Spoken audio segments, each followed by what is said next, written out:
मुलं चहाच्या टपरीवर जाऊन एक एक तास भारताने परराष्ट्र नीती कशी नेमली पाहिजे किंवा मी प्रशासनात आल्यावर काय काय काय करेल ह्याच्यावर 1.5 2 तास चर्चा करतात.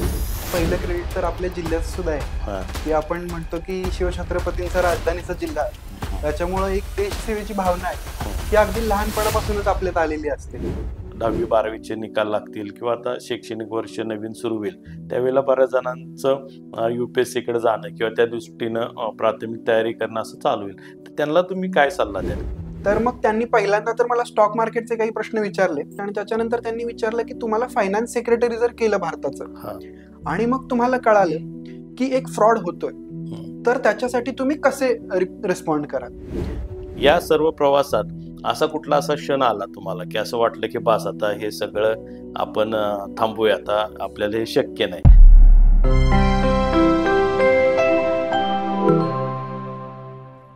इको पॉडकास्टच्या आजच्या भागात मी रवींद्र भारती आपणा सर्वांचं मनपूर्वक स्वागत करतो.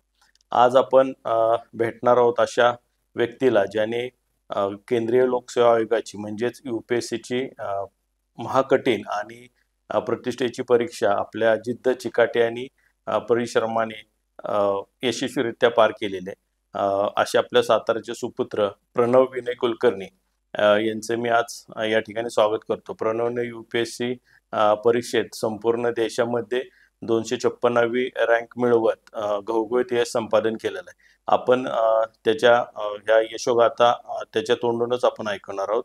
मी प्रणवचं या निमित्तानं स्टुडिओमध्ये स्वागत करतो आणि त्याचं खूप खूप अभिनंदन करतो. प्रणव, माझ्या माहितीप्रमाणे आपलं जे शिक्षण आहे म्हणजे प्राथमिक शिक्षण आपण सातारा इंग्लिश मिडियम स्कूलमधून, त्यानंतरचं माध्यमिक शिक्षण आपण पोद्दार इंटरनॅशनल स्कूलमध्ये घेतले आणि नंतर मग सांगली येथील वालचंद कॉलेज ऑफ इंजिनिअरिंगमधून आपण इंजिनिअरिंग पूर्ण केलं. तर ह्या प्रवासाच्या दरम्यान आपल्याला असं कोणत्या टप्प्यावर वाटलं की आपण UPSCची तयारी करूया किंवा UPSC आपण करूया आणि त्याचं कारण काय? तर म्हणजे ह्याच्यासाठी पहिलं क्रेडिट तर आपल्या जिल्ह्यात सुद्धा आहे की आपण म्हणतो की शिवछत्रपतींचा राजधानीचा जिल्हा आहे, त्याच्यामुळे एक देशसेवेची भावना आहे ही अगदी लहानपणापासूनच आपल्यात आलेली असते. तरीही जर अगदीच टर्निंग पॉइंट म्हणायचं झालं तर 12वी नंतर पहिल्यांदा मी इंडियन नेव्हीचा जेव्हा फॉर्म आणि इंडियन नेव्हीची तयारी जेव्हा करायचं ठरवलं तेव्हापासून असं ठरवलं होतं की आता आपण देशसेवेकडेच वळायचं आणि देशसेवेचीच तयारी सुरू करायची. मग तेव्हापासून 12वीत एकदा मी NDAची परीक्षा दिली आणि त्याच्यानंतर मग फायनल इयर पासून तेच ठरवलं की आपण आता देशसेवेसाठी पूर्ण वेळ म्हणजे पहिलं तर फायटर पायलट व्हायचं असं ठरवलं आणि नंतर मग त्याच्यात थोडासा अडथळा आल्यामुळे मग इकडे UPSC कडून देशसेवा करायचा डिसिजन घेतला. तुम्ही मग माझ्या माहितीप्रमाणे 2021ला UPSCची CDHची काही परीक्षा दिली आणि तिथून आता जे आपला निकाल, आत्ताचा जो फायनल निकाल लागला आता 25 मध्ये, हे जे 3, 3.5, 4, 5 वर्ष थोडक्यात हा जो तुमचा जो कालखंड होता किंवा प्रवास होता हा UPSCचा, हा प्रवास खरं तर आम्हाला सविस्तरपणे तुमच्याकडनं आमच्या प्रेक्षकांना किंवा आम्हाला सर्वांनाच ऐकायला आवडेल. नक्कीच. तर पहिल्यांदा तर मी 2020 मध्ये ग्रॅज्युएट झालो आणि त्याच्यानंतर जसं मी म्हणालो की मला एअरफोर्समध्ये फायटर पायलट होऊन सुखोई किंवा राफेल उडवायचं असंच पहिलं स्वप्न होतं. तर मग मी 2021 साली जेव्हा UPSCची CDSE परीक्षा दिली त्याच्यात मी त्याची एक्झाम, रिटर्न एक्झाम, नंतर एक 5 दिवसाचा असा एक अवघड SSBचा इंटरव्ह्यू होतो, तो इंटरव्ह्यू आणि नंतर मग फायनल रँक असा माझा तेव्हा भारतात 6वा क्रमांक आला होता 2021 मध्ये. आणि त्याच्यानंतर मग त्यांनी असं सांगितलं की तुम्ही माझ्या हाताला 2 अंगठे असल्या कारणाने त्यांनी सांगितलं की तुम्ही हा एक जो अंगठा आहे तो क्लिअर करून घ्या आणि मग तुम्ही पुन्हा हे करा म्हणजे तुम्हाला सिलेक्शनला काही अडथळा येणार नाही. मग मी 2021 मध्ये तो अंगठा काढूनही घेतला, पूर्ण सर्जिकल एक प्रोसिजर झाली आणि तो अंगठा काढला आपण. मग मी पुन्हा परीक्षा दिली. 2022 मध्ये मी भारतात 5वा आलो, पण तरीही पुन्हा एकदा रिजेक्शन आलं. मग कळालं की हे जे फायटर पायलट व्हायचं स्वप्न आहे आपलं ह्याला बहुतेक देवाकडूनच असं आहे की नाही जाता येणार. मग मी लगेच तो विचार केला की याच्यावर देवाला किंवा नशिबाला दोष देण्यापेक्षा आपण सरळ, जर आपलं मेन एम देशसेवा करण्याचं आहे तर आपण मग दिल्लीला शिफ्ट होऊया आणि UPSC कडून आपल्याला जी काही देशसेवेसाठी वेगवेगळी पदं मिळतात त्याच्या थ्रू आपण अभ्यास करून युपीएससीचाच जर्नी देऊया. मग त्याच्यात मी पहिला प्रयत्न 2023ला दिला आणि तेव्हा मी इंटरव्ह्यू पर्यंत पोहोचलो. प्रिलिम्स मेन्स क्लिअर केलं. इंटरव्ह्यूला कमी मार्क आल्याने मी 13 मार्कांनी फक्त लिस्टच्या बाहेर राहिलो. मग त्याच्यानंतर आता हा 24चा अटेम्प्ट, ह्याच्यात देवाच्या कृपेने 2,256 रँक आलाय. मग तुम्ही म्हणजे 2021ला युपीएससीची सीडीएस आहे ना, सीडीएस दिली. 2022ला परत युपीएससीची सीडीएस दिली. त्यात तुम्ही फिट होता, म्हणजे फक्त ह्याच्यात अनफिट झाला, शारीरिक ह्याच्यात आहे ना, मेडिकल मध्ये. आणि नंतर 23ला परत दिली. 23ला पण तुम्ही फक्त ह्याच्यात इंटरव्ह्यू मध्ये थोडस माग राहिला आणि आता 24ला क्लिअर केलं. सगळे असे सांगत असतात की इंटरव्ह्यूचा अनुभव फार एकदम असा, म्हणजे थोडासा काय प्रश्न विचारतील, टेन्शनचं काम असतं किंवा विद्यार्थ्यांना समजत नसतं की कशा पद्धतीने त्यांना सामोरं. तुम्हाला असा काही त्यात अनुभव आला का, किंवा तुम्हाला पर्टिक्युलर एखादा असा वेगळा काहीतरी प्रश्न विचारला की त्या प्रश्नातनं असा एक लक्षात राहिला, असा काही तुमचा क्षण त्या इंटरव्ह्यूचा आहे? 2 वेळा तुम्ही तो इंटरव्ह्यू हे केला ना? हा, त्यात काय? तर पहिलं तर असं आहे की युपीएससीचा इंटरव्ह्यू आपण म्हणतो की खूप एक अवघड अशी प्रोसिजर आहे. तर अशी ती फार अवघड प्रोसिजर नाही. ते इंटरव्ह्यूच्या माध्यमातून 5 सिनियर जे ब्युरोक्रॅट आहेत ते तुमची पर्सनॅलिटी जाणून घ्यायचा प्रयत्न करत असतात आणि तेही सुरुवातीला सांगतात की हा एक इंटरव्ह्यू किंवा प्रश्न उत्तर नाहीये, तर हे एक कॉन्व्हर्सेशन आहे. जसं हा पॉडकास्ट आहे तसं एक कॉन्व्हर्सेशन आहे आणि त्याच्यात तुम्ही येत नसेल तर नाही म्हणा, असंही खूप आधीच सांगितलेलं असतं. तर इंटरव्ह्यू मध्ये बऱ्याचदा आपण असं बघतो की खूप एक कॉन्ट्रोवर्शियल लेवलचे प्रश्न विचारले जातात आणि त्याच्यामध्ये आपण बऱ्याचदा गडबडतो.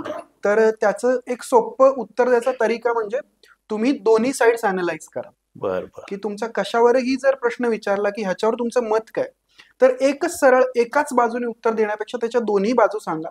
कारण तुम्ही शेवट पुढे जेव्हा एक कलेक्टर म्हणून किंवा एसपी म्हणून जॉईन कराल तेव्हा नाण्याच्या दोन्ही बाजू तुम्ही बघता आलं पाहिजे, हेच त्यांना पाहायचं असतं. आणि आपल्या दुसऱ्या प्रश्नाकडे वळताना मी हे सांगेन की 2-3 प्रश्न असे होते जे मला खूप विचार करायला त्यांनी भाग पाडलं.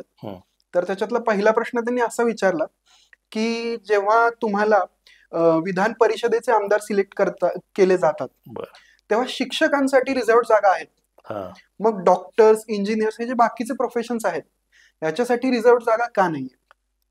आणि दुसरा एक असा प्रश्न होता की माझा बॅकग्राऊंड काही फायनान्स मधला नव्हता, पण युपीएससीची ही खासियत आहे की ते तुम्हाला थोडंसं प्रेशर सिच्युएशन मध्ये टाकतात सो दॅट तुमची रिअल पर्सनॅलिटी बाहेर येईल.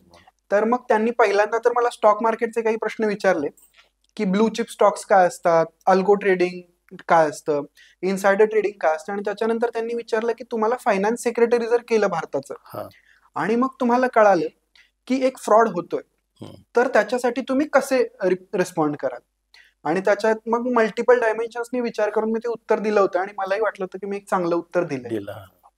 अरे बेस्ट. म्हणजे तरी आपण नाही म्हणलं तरी म्हणजे अशी काही उत्तर येऊ शकतात. म्हणजे तुमचं तुम्हाला सर्व प्रकारचं नॉलेज असणं किंवा त्यावेळेला तुम्ही एकदम उत्तर सुद्धा देताना तयार असणं त्यासाठी की असा काही प्रश्न येऊ शकतो, हे एक महत्वाचं आहे. या सर्व प्रवासात असा कुठला असा क्षण आला तुम्हाला की असं वाटलं की बस आता हे सगळं आपण थांबूया, आता आपल्याला हे शक्य नाही, आणि त्यावेळेला मग जर असं खेळ आला असेल तर कशा पद्धतीनं स्वतःला सावरलं, किंवा तुमचा स्वतःचा त्यावेळेचा असा प्रेरणा मंत्र काय की बाबा आता ह्या प्रेरणा मंत्र म्हणला आणि मी परत ह्याला लागलो?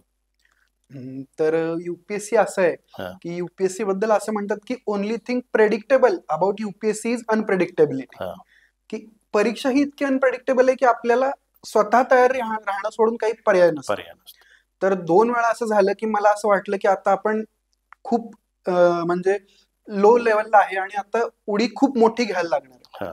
तर पहिलं तर मी जसं म्हणालो की एअरफोर्सला जेव्हा मी दुसऱ्यांदा मेडिकली आउट झालो तेव्हा असं झालं होतं की अरे यार, आपण एक शरीराचं हाड, एक अंगठा दिलेला आहे आणि तरीही आपण आत जाऊ शकत नाही. तर तो एक थोडासा मायुसीचा क्षण होता. आणि त्याच्यानंतर दुसरा एक असा क्षण होता की जेव्हा मी मागच्या वर्षी इंटरव्ह्यूला बाहेर पडलो, कारण तेव्हा टेन्शन असं होतं की आता 2 महिन्यात पुढची प्रिलिम्स आहे आणि आता आपण अगदीच 13 मार्कांनी शॉर्ट राहिले, ज्याच्यात आपण मेन्सला खूप चांगले मार्क घेतले. मला मेन्सला 790 मार्क होते, पण इंटरव्ह्यूला खूपच कमी, म्हणजे 150 मार्क आले. त्याच्यामुळे असं झालं की आता 2 महिन्यात मी काय काय केलं पाहिजे. हे 2 क्षण असे होते की जेव्हा मला वाटलं की आपण आता खूप एक मोठी उडी मारायला पाहिजे. तर त्याचं उत्तर देताना की मी त्याच्याशी कसं कोपअप केलं, हो. तर मला एकांनी असं सांगितलं होतं हं. की तुम्हाला जर बाहेरून मोटिवेशन घ्यायची गरज पडली हां. तर त्याचा अर्थ असा आहे की तुम्ही आतून इतके मोटिवेटेड नाहीये. हां, हां. त्याच्यामुळे मी पहिल्यांदा तर स्वतःलाच सांगितलं हं. की इथं रडत बसून मायूस होऊन किंवा नशीब, देव, स्वतःचा परफॉर्मन्स याला दोष देण्यापेक्षा स्वतःलाच इतकं काबिल केलं पाहिजे की पुढच्या वेळी 100% आपण बाहेर निघून जाऊया परीक्षेतून. हं. आणि दुसरी गोष्ट अशी की ह्यावेळी थोड्याफार प्रमाणात आपले आई वडील, जवळचे मित्र यांचा खूप सहवास महत्वाचा होतो. कारण आपण त्यांच्याशी बोलून थोडं मन हलकं करतो. ते सुद्धा थोडे आपल्याला एक अनुभवाचे चांगले बोल सांगतात आणि त्याच्यातून मग पुढे जाण्याचा एक चांगला मार्ग चालेल. मिळतो. मगाशी आपण जे तुम्ही पहिल्या 2 परीक्षा दिल्या, त्यावेळेला त्या ज्या परीक्षा दिल्या त्यावेळेला तुम्ही दिल्लीला नव्हता का गेला? मग त्या इथनंच हे केल्या होत्या का? का त्यावेळेला पण दिल्लीतनंच अभ्यास करत होता तुम्ही? नाही, नाही. ज्या मी सीडीएसच्या 2 परीक्षा सीडीएसच्या सांगितल्या 21 आणि 22 मध्ये, 22ची. तेव्हा मी काही दिल्लीला गेलो नव्हतो. तेव्हा साताऱ्यातूनच अभ्यास केला होता. हां. आणि 22 नंतर जेव्हा मी मेडिकली आउट झालो, मग मी निर्णय घेतला की आपण आता दिल्लीलाच गेलं दिल्ली. पाहिजे. आता जे आपण बघतो की सगळी चा अभ्यास करायची किंवा त्याची तयारी करायची म्हणलं की सगळेजण दिल्लीला जातात. तर ते खरंच गरजेचं आहे का? म्हणजे दिल्लीला गेल्याशिवाय ते अभ्यास होऊ शकत नाही, असं काय आहे का? म्हणजे जे नवीन मुलं आपली करू इच्छितात त्यांच्यासाठी काय होऊ शकतं की तुम्ही सातारसारख्या ठिकाणी किंवा घरून किंवा पुण्यातून, मुंबईतून अशा ठिकाणी करता का दिल्लीत जाणंच योग्य आहे त्यासाठी? तर हे जर आधी आपण बघितलं की जेव्हा ऑनलाईन कोचिंग नव्हतं हां. अवेलेबल, तेव्हा आपण म्हणू शकतो की तेव्हा दिल्लीला जाणं गरजेचं होतं, कारण तेव्हा क्लासेस सगळे तिकडे होते. हं. पण आता एक खूप चांगला असा ट्रेंड बाहेर येतोय की फक्त दिल्लीतूनच नाही तर भारताच्या प्रत्येक शहरातून आपल्याला बरेच सिलेक्शन्स पाहायला मिळतात. हां. त्याच्यामुळे दिल्लीला जाणं नक्कीच गरजेचं नाहीये. हं. कारण दिल्लीमध्ये सुद्धा आपण बघतो की वातावरण खूप म्हणजे प्रदूषण खूप जास्त प्रमाणात आहे. रेंट खूप जास्त वाढलेत. त्याच्यामुळे मी विद्यार्थ्यांना तरी हाच सल्ला देईन की सगळ्यात चांगली अभ्यासाची जागा कुठली? तर तुम्ही जिथं छान बसून अभ्यास करू शकता, जिथं तुम्ही डिस्टर्ब होणार नाही, होणार नाही ते. ती जागा सर्वोत्तम. त्याच्यामुळे विद्यार्थ्यांनी मुंबई, पुणे, सातारा किंवा दिल्ली मनात ठेवू नये. तर एक आपली स्वतःची अभ्यासाला खोली, जिथं ते दिवसातले भरपूर तास अभ्यास करू शकतात, हीच सर्वोत्तम जागा. तुम्ही आता जिथं आपण डिस्टर्ब होणार नाही ती उत्तम जागा. तर त्या अनुषंगाने मला एक प्रश्न मनात आला, की सोशल मीडिया असेल, आपले मित्र-मैत्रिणी असतात किंवा मन विचलित करणाऱ्या अनेक गोष्टी असतात. ह्या गोष्टी सातत्याने होत असतात. म्हणजे तुमचा हा अभ्यासाचा कालखंड बघितला तर 3-4 वर्षाचा. तर ह्या एवढ्या मोठ्या कालखंडात ह्या गोष्टींपासून स्वतःला तुम्ही कसं वेगळं ठेवलं? तर सोशल मीडियाचे भरपूर चॅनल आहेत. म्हणजे हां. आपण पूर्ण एक सोशल मीडिया न म्हणता 2-3 प्रकार ह्याला विभागू शकतो, हं. की एक आहे YouTube किंवा Telegram. हां. ह्याच्यावर तुम्हाला दोन्ही कंटेंट बघता येतो. टाईमपासही करता येतो आणि अभ्यासाचंही अभ्यास. बघता येतं. तर YouTube आणि Telegram हे दोन्ही मी सुरू ठेवलं होतं. हां. कारण अभ्यासाचे बरेचसे व्हिडिओ आपल्याला पाहायला लागतात. पाहायसाठी. दुसरं राहतं की Instagram. हं. आता हे जे आहे, हे मात्र एकदम म्हणजे बऱ्यापैकी वेळेला हे टाईमपासचं स्तोत्र आहे. टाईमपासच. तर ते मात्र मी सुरुवातीलाच अनइन्स्टॉल केलं होतं, की Instagram तरी आपल्याला नको. हं. कारण आधीच इतकं UPSC मध्येच अभ्यासाला आहे, की हां. तिथं 2 तास घालवणं हे हे काही शक्य चांगलं नाही. नाही. त्याच्यामुळे Instagram मी आधीच उडवलं. YouTubeला सुद्धा मी हे एन्शुअर केलं होतं, की मी जेव्हा अभ्यास करतोय, तेव्हा मी दुसऱ्या काही गोष्टी बघणार नाही. की आपल्याला बऱ्याचदा असं वाटतं, की एक कॉमेडी व्हिडिओ 5 मिनिटं बघून टाकूयात आणि मग अभ्यासाला सुरू करू. तर ह्या सगळ्या गोष्टींपासून मी लांब राहिलो. हं. आणि फक्त अभ्यास तर म्हणजे लायब्ररीमध्ये मी हे एक पाळलं होतं, की लायब्ररीमध्ये मी शक्यतो इयरफोन घेऊन जात नव्हतो. हां. कारण इयरफोन घेऊन गेलं की YouTube आलं. मोबाईलवर उघडलं आणि टाईमपास झाला. हं. त्याच्यामुळे तिथं मी हे करायचो, की नेहमीच मोबाईल बाजूला ठेवायचो. हां. आणि आत्ताच्या जगात इतक्या अपॉर्च्युनिटीज आहेत आपल्याला, की आपण थोडे विभागून जाऊ शकतो, की थोडा टाईमपास केला तर त्याला काय काय होतंय. भेटतंय? तर ह्याचं ते YouTubeचं म्हणा किंवा Instagramचं म्हणा, एक अल्गोरिदमच असं आहे, की तुम्ही 2 मिनिटं उघडलं की 1 तास कुठे गेला कुठं कळत नाही. समजत नाही. त्यामुळे मुलांनी स्वतःवरच एक कंट्रोल ठेवला पाहिजे. आणि हा कंट्रोल पालकांकडून, शिक्षकांकडून न येता आपल्या आतूनच आला पाहिजे, की मला काहीतरी करायचंय. हं. तर हे बाजूला ठेवलंच पाहिजे. आता तुम्ही सांगितलं, की जर Insta आपण असेल तर 2 तास आपले ते UPSCतले किंवा अभ्यासातले जातील. आपल्याला UPSC करताना बघतो विद्यार्थ्यांना, की जितका वेळ असेल तेवढा कमीच पडतो. हो. अशा वेळेला तुमचं त्या कालखंडातलं म्हणजे ज्यावेळेला तुम्ही UPSCची तयारी करत होता किंवा परीक्षेला सामोरं त्याच्यातलं तुमचं दिवसाचं रुटीन काय होतं? म्हणजे कसं शेड्यूल असायचं दिवसभराचं? तर मी जसं म्हणालो की मी दिल्लीला नंतर शिफ्ट झालो, म्हणजे एकदम 2 चांगले फेल्युअर्स बघून मग मी दिल्लीला शिफ्ट झालो. त्याच्यामुळं मला असं होतं की आता वय वाढतंय आणि तयारी जास्त केली पाहिजे. त्यामुळं बरीचशी मुलं सुरुवातीला 7-8 तास अभ्यास करतात. मी ट्राय केलं होतं की माझा दिवसातला जास्तीत जास्त वेळ हा अभ्यासात जाईल, कारण वेळ कमी आणि वय थोडंसं वाढतंय. म्हणून मी सकाळी 6 पासून ते रात्री 11 पर्यंत बऱ्याचशा स्लॉट्स मध्ये अभ्यास करायचा प्रयत्न करायचो, की सकाळी 6 ते 9 अभ्यास करायचा, मग 9 ते 10-11 पर्यंत ब्रेक घ्यायचो, की ज्याच्यामध्ये ब्रेकफास्ट वगैरे होईल. 11 ते 2 पुन्हा एक स्लॉटला बसायचो, की जिथे मग मी ऑप्शनल संपवायचो, कारण ऑप्शनल हा एक युपीएससीचा अवघड विषय असतो. त्याच्यामुळे तो ऑप्शनल संपवायचो. त्याच्यानंतर 2 ते 4 हा वेळेत मी लंच आणि एखादा पॉवर नॅप किंवा थोडासा एक टाइमपास केला तर करायचो. आणि पुन्हा मग शेवट रात्रीचे जे 2-3 तास आहेत त्याच्यात 1 तास 2 तास न्यूजपेपर, आणि त्याच्यानंतर मग जे दिवसात वाचले त्याची रिव्हिजन, आणि जे आठवड्यात वाचले त्याची रिव्हिजन. कारण युपीएससी हा 1 वर्षाची लॉंग टर्म गेम आहे, की तुम्ही जूनला, मेला, एप्रिलला अभ्यास सुरू करता आणि प्रिलिम्स मेला असते, मेन्स सप्टेंबरला असते, इंटरव्ह्यू एप्रिलला असतो. म्हणजे अगदी म्हटलं तर 2 वर्षांची प्रोसिजर आहे. त्याच्यामुळे फक्त वाचण्यापेक्षा रिव्हिजन ही खूप जास्त महत्वाची ठरते. त्यामुळे रात्रीचा टाइम हा रिव्हिजन असा माझा दिवस हे केलेला असायचा. पूर्ण दिवस अभ्यासाचं शेड्यूल ठरलं. कारण आमची पण तुम्हाला माहिती असेल अश्वमेध म्हणून अभ्यासिका आहे. त्या अभ्यासिकेत बरेच जण सीए झाले, काही मंत्रालयात नोकरी लागली किंवा काही कोर्टात किंवा अशा शासकीय सेवेत बरेच जण लागले. तर तिथं आम्ही सीसीटीव्ही बसवली, लक्ष राहावं मुलं अभ्यास करतात. कारण ते कनेक्शन माझ्या मोबाईल होतं, तर मी मोबाईलला सकाळी बघितलं तर ते मुलं तिथं बसले, दुपारी बघितलं तर तिथं, मला संध्याकाळी बघितलं तर त्याच चेअरवर, म्हणजे जवळपास 9-9 तास एकाच खुर्चीवर बसून अभ्यास. मला असं वाटायचं की मी लाईव्ह लोकेशन बघतोय का एखादा फोटो बघतोय.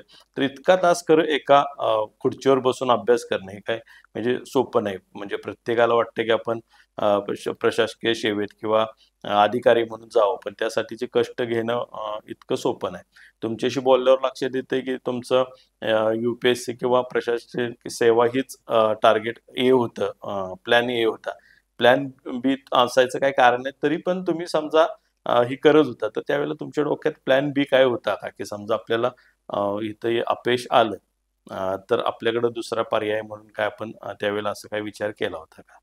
हो, तर प्लॅन बी हा एक असणं हा एक प्लस पॉइंट असल्यासारखंच आहे. कारण मग आपण एक जास्त कॉन्सन्ट्रेशननी चांगला अटेम्प्ट देऊ शकतो, कारण आपल्या मनामध्ये ती मागे एक टांगती तलवार नसते, की बाबा माझं नाही झालं तर मी काय करणार. त्याच्यामुळे मी जेव्हा आयटी इंजिनिअरिंग निवडलं, त्याच्या निवडण्यामागे हाच हेतू होता, की कधी ना कधी जर, कारण ह्या स्पर्धा परीक्षा अगदी भारतातून 10-15 लाख मुलं देतात. सर्वच प्रतिष्ठित इन्स्टिट्यूट, IIT असेल, एम्स असेल, सगळीकडून मुलं देतात. त्याच्यामुळं एक भीती असते की बाबा होईल की नाही. त्याच्यामुळे एक बॅकअप प्लॅन असेल तर ती खूप चांगली गोष्ट आहे, पण ती काय अशी नेसेसरी गोष्ट नाही की त्याच्याशिवाय होणारच नाही. त्याच्यामुळे आत्ता जर कोणी अभ्यास करत असेल आणि आत्ता कोणी बघत असेल की जे ग्रॅज्युएट आहेत, तर त्यांना माझा हा सल्ला आहे की प्लॅन ए, प्लॅन बी पेक्षा मेन प्लॅन आपला हा आहे, तर इथेच फोकस द्या. तो प्लॅन बी आपण नंतर बघूया. तेच मी आता तुम्ही नेमकं त्यावेळेला सांगितलं की तोच प्रश्न होता खरं तर, की आता जे नवीन विद्यार्थी आहेत, आता आपण नक्की 10वी-12वीचे निकाल लागतील किंवा आता शैक्षणिक वर्ष नवीन सुरू होईल, त्यावेळेला बऱ्याच जणांचं युपीएससीकडे जाणं किंवा त्या दृष्टीनं प्राथमिक तयारी करणं असं चालू होईल. तर त्यांना तुम्ही काय सल्ला द्याल, की कशा पद्धतीने अभ्यास केला पाहिजे, कोणत्या गोष्टीची काळजी घेतली पाहिजे? कारण तुमच्या माध्यमातून आम्हाला असं वाटतं की सातारा जिल्हा आता जसं आपलं ह्यांचं गाव आहे सैनिकांचं किंवा सगळे देश सेवेत असणाऱ्यांची आपल्याकडे बऱ्याच प्रमाणात गाव आहेत, अख्खी गाव आपण बघतो की ते देश सेवेतच आहेत. तर तसं आपलं प्रशासनातलं शहर म्हणून किंवा प्रशासनातला जिल्हा म्हणून सातारा जिल्ह्याची ओळख व्हावी, यासाठी आपण नवीन जे विद्यार्थी त्यांना काय सांगता? तर सर्वप्रथम तर जे शाळेतले विद्यार्थी आहेत, की ज्यांना युपीएससी कडे वळायचे नंतर, तर चांगली गोष्ट आहे पहिल्यांदा की तुम्ही आधीच गोल सेट करून ठेवलाय. त्यांना मी हा सल्ला देईन की आत्तापासून फार युपीएससी कडे बघू नका, तर आपली एक पर्सनॅलिटी डेव्हलप करण्याकडे बघा. मग शाळेमध्ये इतर गोष्टी खूप होत असतात, जसं की डिबेट असतात, क्विज असतात किंवा भाषण देण्याची संधी मिळते. ह्या संधी ज्या असतील किंवा काही स्पोर्ट असेल किंवा एखादी हॉबी असेल, कोणाला चित्रकला आवडते, कोणाला पोएट्री लिहायला आवडते, तर ह्या गोष्टींकडे आत्ता लक्ष द्या. याने तुमची पर्सनॅलिटी छान डेव्हलप होते, एक व्यक्तिमत्व डेव्हलप होतं. तुम्ही लोकांशी बोलू शकता आणि पुढे जेव्हा तुम्ही अधिकारी व्हाल, तेव्हा ह्या सगळ्याच गोष्टी नक्कीच तुम्हाला मदतीच्या ठरणार आहेत. आता प्रश्न येतो पुढे जे 11वी-12वीला आहेत आणि ज्यांना ग्रॅज्युएशन करतात, तर त्यांना मी हा सल्ला देईन की इकडे बघण्याचे 2 पैलू आहेत. काही जण असतात जे म्हणतात की मला प्लॅन बी हवा आहे. प्लॅन बी हवा असेल तर असं क्षेत्र निवडा की ज्याच्यामधून जॉब्स आहेत, जसं की आपण म्हणतो इंजिनिअरिंगला किंवा डॉक्टर्सना चांगले जॉब्स आहेत. अदरवाईज जर तुमच्या डोक्यात आहे की मला ग्रॅज्युएशन नंतर लगेच अटेम्प्ट द्यायचं, तर अजून एक मार्ग ओपन होतो की तुम्ही BSc किंवा BA करता तेच असं घ्या की ज्याचा ऑप्शनल तुम्हाला UPSC मध्ये असेल. जसं की BSc मॅथ्स आहे, BA पॉलिटिकल सायन्स आहे, BA सोशिओलॉजी आहे, जिओग्राफी आहे. ह्या विषयांमध्ये आपण आपलं ग्रॅज्युएशन करू शकता. सो दॅट जसं तुम्ही बाहेर पडताय तसं तुम्ही 3 वर्ष म्हणजे ग्रॅज्युएशनचे 3 वर्षच एखादा वीकेंड बॅच करायची किंवा UPSCचे बेसिक बुक्स जे की NCERT, लक्ष्मीकांत वगैरे असतात ते वाचायचं आणि सरळ अटेम्प्ट द्यायचा. त्यामुळे हा निर्णय फक्त एकदा पालकांशी बोलून फायनल नक्की करता येईल. तुम्हाला शाळेत असताना किंवा कॉलेजला असताना अभ्यास सोडून कोणता छंद होता किंवा कोणता गेम मध्ये किंवा असं काय वेगळा असं पर्टिक्युलर की आवडता विषय काय असं काय? नक्कीच. तर शाळेत असताना मला स्विमिंगची प्रचंड आवड होती आणि स्विमिंग म्हणजे जास्त करून स्विमिंग पूल्समध्ये नाही, तर ओपन वॉटर्स म्हणजे नदी, धरण, समुद्र अशा ठिकाणी पोहण्याचा प्रचंड आवड होती. आणि मी यावेळी UPSC ते लिहून पण आलो होतो की माझी हॉबी आहे स्विमिंग इन ओपन वॉटर्स. म्हणूनच मी सांगितलं की हॉबी हा एक खूप छान तुमच्यासाठी तुमच्या आवडीच्या एरियातून प्रश्न येऊ शकतात इंटरव्ह्यू मध्ये. तुम्ही छंद म्हणून तो जोपासला, त्याचा स्पर्धेत नाही रूपांतर केलं, म्हणजे स्पर्धा म्हणून नाही कधी ते खेळला? नाही. आणि तसंच शाळेत बऱ्याचशा कॉम्पिटिशन व्हायच्या, क्विज, डिबेट, ह्या सगळ्या गोष्टींमध्ये सुद्धा मी चांगला पार्ट नोंदवायचो. त्याच्यामुळे मला जेव्हा मी पहिल्यांदा किंवा दुसऱ्यांदा बोर्डला फेस केलं तेव्हा एक जो मनात भीती असते ती भीती थोडी कमी झाली. त्याच्यामुळे ही एक गोष्ट मला सांगावी आवडेल की नक्कीच ह्या गोष्टींमध्ये भाग घेत राहावा. हे सर्व करत असताना घरच्यांचा सपोर्ट कशा पद्धतीनं मिळाला? म्हणजे घरच्यांच्या सपोर्ट शिवाय तर आपण काहीच करू शकत नाही. की एखादं असं मोठं जर आपण टार्गेट अचीव्ह करायचं असेल तर आपल्या बरोबरच पाहिजेत हे असतं. तर तुम्हाला त्या पद्धतीनं कसं त्यांचं मार्गदर्शन किंवा सपोर्ट मिळालं? त्या बाबतीत मी नक्कीच खूप भाग्यवान राहिलो की माझे आई आणि वडील दोघांनीही मला असं कधीच सांगितलं नाही की बाबा तू प्रायव्हेट जॉब कर, तू आधी आता फॅमिलीला सपोर्ट कर. त्यांनी हेच सांगितलं की तुझं जर पॅशन असेल की UPSCच करायचंय तर तू कर आणि ते जोपास, फक्त पूर्णपणे त्याला झोकून दे. म्हणजे जसं की मला 2022 मध्ये भारताच्या IIMs ज्या आहेत म्हणजे एकदम प्रतिष्ठित मॅनेजमेंटची कॉलेजेस आहेत, तर तिथं माझं सिलेक्शन झालं होतं IIM ला MBA साठी. पण तेव्हा मी बाबांना म्हणालो की बाबा मी काही जाणार नाही. आणि तेव्हा माझ्या वडिलांनीही लगेच मान्य केलं की बाबा तुला इतक्या प्रतिष्ठित कॉलेजला मिळतंय, तुला नाही जायचं तर तू जाऊ नको. आणि जेव्हाही माझ्या कधी लो फेजेस आल्या तेव्हा सुद्धा त्यांनी मला हेच सांगितलं की आता नाही झालं तर थांबू नको, पुढे अटेम्प्ट देत राहा. किंवा माझ्या आईनी किंवा वडिलांनी मला असं कधी नाही सांगत राहिले की बघ तुझ्या बरोबरची मुलं जॉबला लागले किंवा कोणी घर घेतंय, कोणी गाडी घेतंय. ते दोघेही नेहमी एक सपोर्टिव्ह राहिले की तुला करायचंय तर तू कर आणि तुझ्या ध्येयाचा पाठलाग सोडू नकोस. आता UPSC ची तयारी करत तोपर्यंत किंवा आता तुम्ही UPSC झाला, ह्या कालखंडात कधी शासकीय कार्यालयात जाण्याचा बऱ्याच वेळा योग आला असेल तुम्हाला, की काही दाखल्याच्या निमित्तानं असेल, शाळेची कामं, घरातली कामाच्या निमित्तानं, तर ते शासकीय कार्यालयात गेल्यावर असं काय वेगळं वाटलं का? म्हणजे आता की बाबा रे ते त्यामुळं आपण प्रशासनात आल्यावर आता हे सगळे बदल केले पाहिजेत किंवा थोडंसं त्याबद्दल चीड निर्माण, कारण आपण तरुण वयात असतो त्यावेळेला तिथला कारभार किंवा तिथली प्रोसेस पाहिली की थोडंसं आपल्याला एक चीड निर्माण होते. तर असं काय झालं का? अरे काय हे चाललंय? नक्कीच अशा गोष्टी म्हणजे UPSC ची तयारी करायला लागल्यावर तर ह्या जास्त जाणवतात. कारण आम्हाला एक एथिक्स म्हणून पेपर असतो की ज्याच्यामध्ये सिटीझन चार्टर म्हणजे नागरिकांचे हक्क ह्याच्या संबंधी एक असं आहे की तुम्ही मॅन्डेटरी ते लावलं पाहिजे ऑफिसेसमध्ये. तर जेव्हा कधी आपण ऑफिसमध्ये जातो तर ते कुठेच दिसत नाही.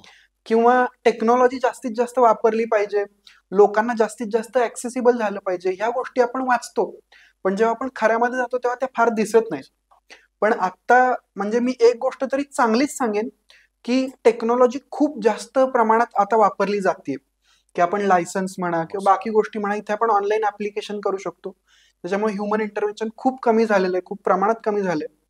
आणि नक्कीच प्रशासनात गेल्यावर माझं जे IT चा अभ्यास आहे त्याच्यानुसार मला नक्कीच टेक्नॉलॉजी अजून वापरून लोकांसाठी जास्त सोप्या प्रमाणे शासकीय कार्यालयात कसं जाता येईल किंवा त्यांना जास्त यावं लागणार नाही, घर बसल्यास त्यांना सगळ्या सेवांचा आनंद घेता येईल, या गोष्टींमध्ये नक्कीच काम करायला आवडेल. त्याच्यासोबतच आपण बघतो की बऱ्याचदा काही अधिकारी असतात की जे म्हणजे इतके हेल्पफुल नसतात. तर नक्कीच टेक्नॉलॉजी हीच वे फॉरवर्ड आता दिसते, की जास्तीत जास्त आपण गोष्टी आता एआय आले, त्याच्यामुळे ऑटोमेशन खूप जास्त पॉसिबल आहे.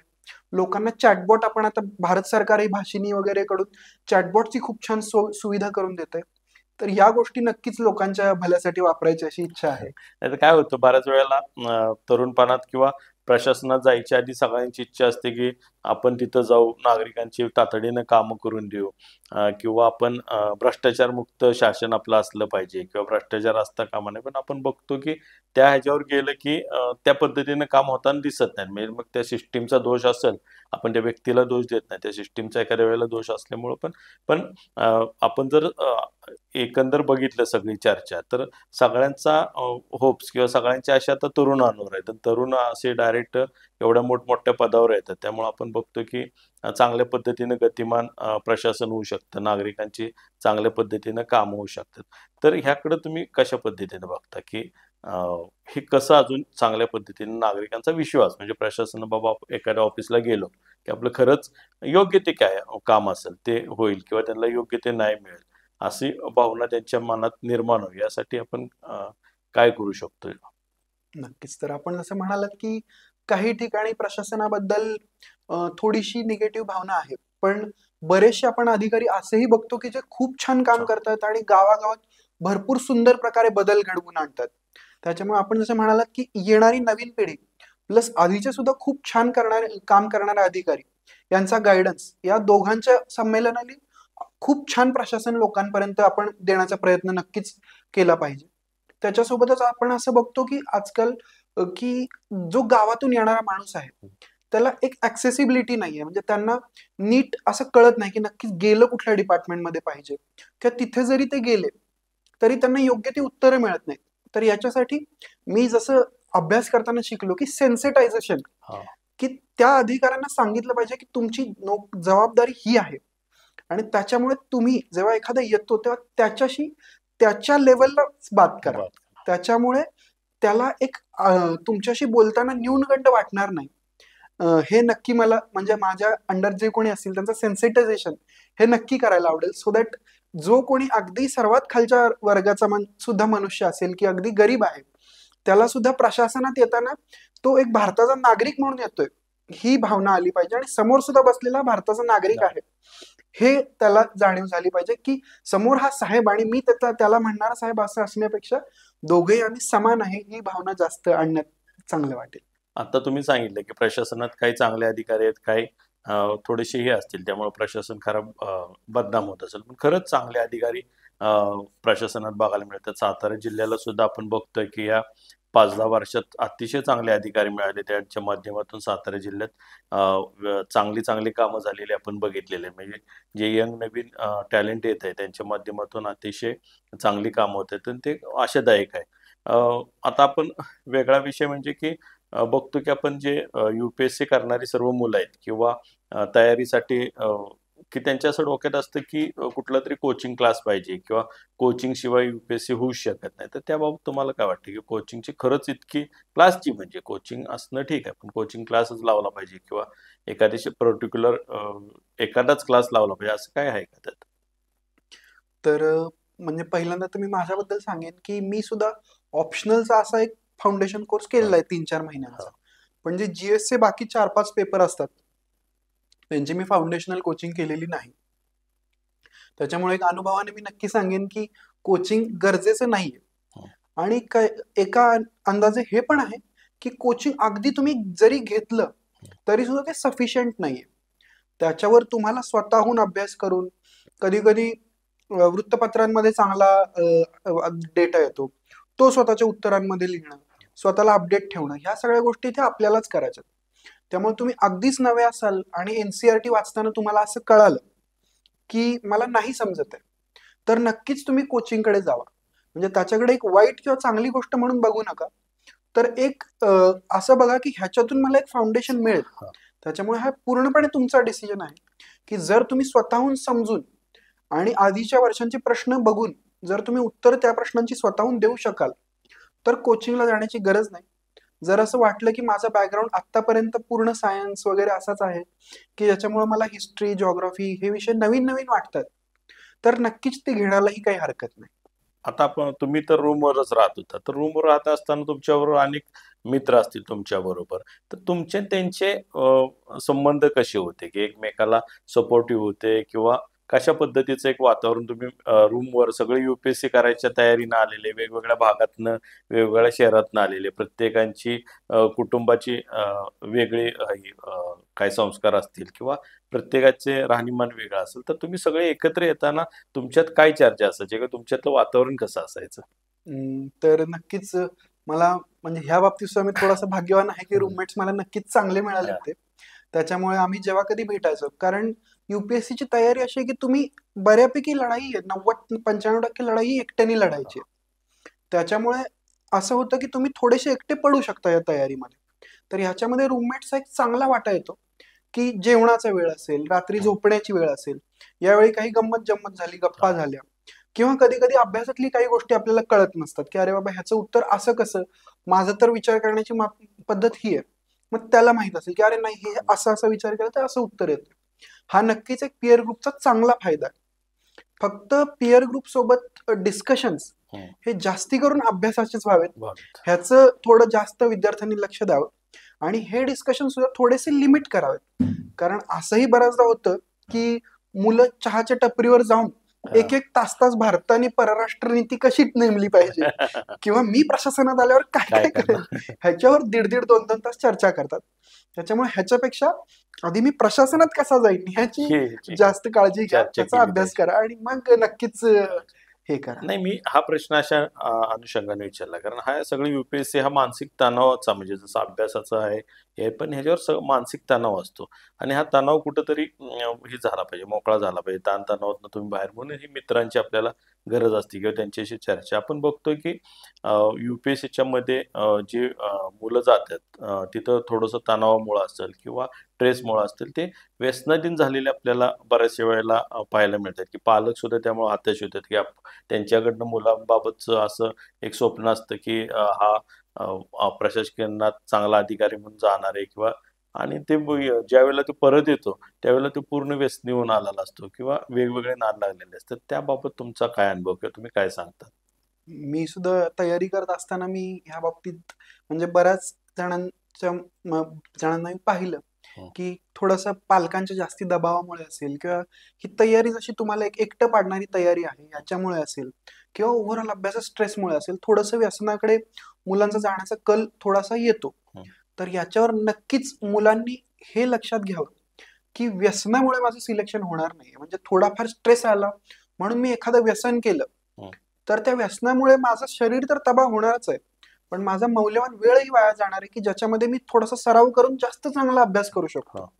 त्याच्यामुळं तसं म्हणतात, की alternative to hard is more hard तर विद्यार्थ्यांनी नक्कीच स्वतःचं हार्डवर्ककडे लक्ष द्यावं. ही सगळी प्रलोभनं नक्कीच येत असतात आणि यूपीएससी सुद्धा तुमच्यामध्ये हे टेस्ट करते. हां. इनडायरेक्टली का होईना, पण हे टेस्ट टेस्ट करते, की कसं? तुम्ही किती छान प्रकारे प्रयत्न करताय. किती स्वतःला एक अधिकारी स्ट्रेस म्हणून मॅनेजमेंट करू किंवा शकतो. किती छान स्वतः स्ट्रेस मॅनेजमेंट करताय. त्याच्यामुळे नक्कीच मुलांनी स्वतःमधलं एक मोरॅलिटी जागी ठेवावी आणि ह्या सगळ्या व्यसनांना वगैरे एक मार्ग म्हणून न बघता, एक अडथळे म्हणून बघावं आणि त्याच्यापासून सुद्धा दूर राहण्याचा प्रयत्न करावा.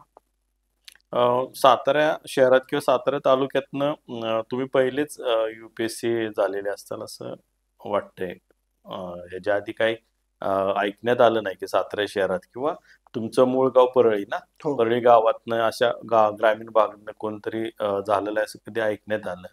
तुमच्या निमित्तानं असं मला वाटतं, की नक्की एक पाऊलवाट तयार झालेली आहे आणि या पाऊलवाटेवर अनेक जण चालत राहतील आणि तुमचं यश खरं तर सर्व सातारकरांना अभिमानास्पद यश आहे, की आम्हाला गर्व आहे, की आमच्या फॅमिलीतला किंवा आमच्या सातारा शहरातलं एखादा मुलगा आमच्याबरोबर ज्यांचे वडील जे मित्रत्वाचे संबंध आहेत, त्यांचा मुलगा अशा लेव्हलला जाऊन उद्या अधिकारी म्हणून काम करणार आहे. मी तुम्हाला सर्व प्रेक्षकांच्या वतीने, इको ब्रॉडकास्टच्या सर्व टीमच्या वतीने मनःपूर्वक शुभेच्छा देतो आणि आशा करतो, की तुम्ही अधिकारी म्हणून प्रशासनात काम करताना सातारा शहराच्या नावलौकिकात नक्की एक भर घालताल आणि तुम्हाला ज्यावेळेला आम्ही बोलू साताऱ्यात की आमचे जे नवीन विद्यार्थी आहेत की जे UPSCची तयारी करू इच्छित आहेत किंवा स्पर्धा परीक्षेची तयारी करू इच्छित आहेत, त्यावेळेला तुम्ही नक्कीच त्यांना मार्गदर्शन करण्यासाठी साताऱ्यात याल, अशा प्रकारची मी एक या निमित्तानं आशा व्यक्त करतो. तुमच्या पुढच्या प्रवासाला मनःपूर्वक तुम्हाला शुभेच्छा देतो आणि थांबतो. तुम्ही या चर्चेत सहभागी झाला, अतिशय चांगल्या पद्धतीने तुम्ही तुमची मतं मांडली, त्यासाठी मी तुम्हाला परत एकदा धन्यवाद देतो. धन्यवाद.